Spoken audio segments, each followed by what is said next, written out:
আজকের এই দিনটি আমি মনে করি আমাদের সকলের কাছে এক ঐতিহাসিক দিন। এই দুর্গা অঙ্গন বিশ্বের বৃহত্তম দুর্গা অঙ্গন হিসেবে প্রতিষ্ঠিত হবে।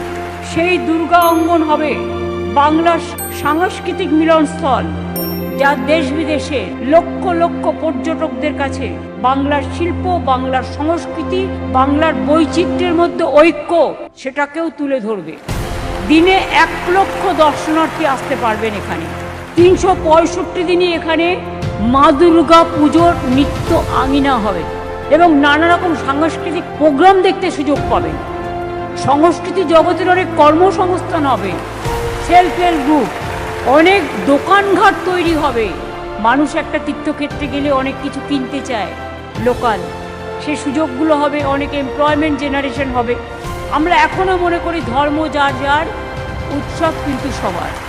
আমি মা দুর্গার কাছে শুধু প্রার্থনা করব, জাগো মা, অশুভ শক্তির বিনাশ করো, অসুরদের বিনাশ করো, মনুষ্যত্বকে বাঁচিয়ে দাও। মানুষকে বড্ড হয়রান হতে হচ্ছে। এই 1 মাসের মধ্যে 50 জনের বেশি মানুষ আত্মহত্যা করেছেন বা মারা গেছেন। এটা সহ্য হচ্ছে না। আজকে মা দুর্গা অঙ্গনের শপথ নিয়ে বলে যাই, বাংলার মাটি মাথা নত করে না। প্রত্যেকটা মানুষের গণতান্ত্রিক অধিকার যেন রক্ষিত হয়, এর জন্য লড়াই চলছে এবং চলবে।